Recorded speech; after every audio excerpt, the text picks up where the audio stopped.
Lito Team en dames et Cameroun Sport en messieurs, voilà les vainqueurs de la Coupe du Cameroun 2023 de volleyball au Cameroun. C'était au terme des finales qui se sont disputées au Palais Polyvalent des Sports le 30 juin 2023.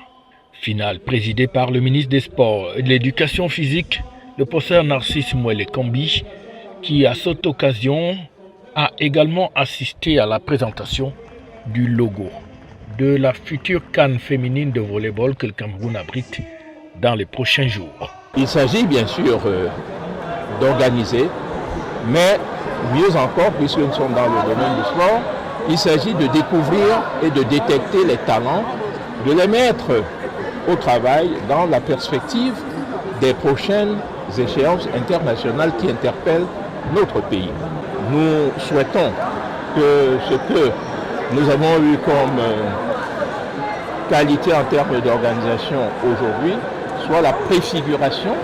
La préfiguration pose les bases, les prémices de l'organisation en apothéose, pour utiliser une expression chère au président de la République, son Excellence Paul Biya, qui, comme vous le savez, met l'emphase sur la diversité, sur la pluralité et la multiplicité de la pratique des expressions sportives et des pratiques sportives et d'éducation physique dans notre pays. Pour revenir sur le jeu, c'est tout d'abord Lito Team qui a eu raison de Nyon Ekele sur un score de 3-7 à 0 au terme d'une très belle finale, bien appréciée par les spectateurs, mais surtout avec le coach de cette formation qui indique le secret de son équipe. Quand on gagne, les impressions sont forcément bonnes.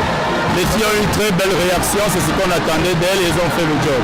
Au dernier tournoi des éliminatoires, nous avons été battus 3-2 par cette équipe. Il fallait qu'on démontre que nous sommes plus forts qu'elles. Et je crois que c'était le bon moment pour faire cette démonstration. Le plat de résistance de cette journée était bien sûr la finale messieurs, qui opposait FAP à la formation de Cameroun Sport. Et comme d'habitude, c'était une chaude empoignade entre deux formations qui se connaissent plutôt bien et qui se sont livrées à une véritable rivalité sur le tarmac du Papouzi de Yaoundé. Après des scores étriqués de part et d'autre, c'est finalement au tie-break que la formation de Cameroun Sport a eu raison de son adversaire redoutable du jour. Et le coach ne peut donc qu'exulter. De là où nous avons pris cette équipe en début de saison, elle avait eu tous les surnoms. Permettez-moi de retracer l'histoire.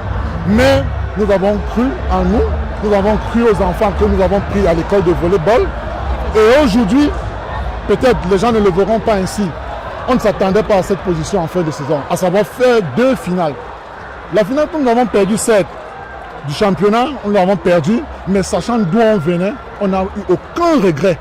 Des finales qui ont été organisées par la Fédération camerounaise de volleyball que dirige Bello Bourdane et qui voudrait donc asseoir cette discipline dans le professionnalisme depuis sa prise de la tête de cette fédération. Il faut dire que le volley fait partie des sports dans lesquels le Cameroun excelle et sans nul doute que la future CAN qui va se disputer au terroir fera encore parler des équipes camerounaises. La remise des trophées et aussi des primes n'a pas manqué de souligner toute l'attention, avec notamment 250 000 pour les équipes perdantes et 500 000 francs pour les vainqueurs en dames et en messieurs.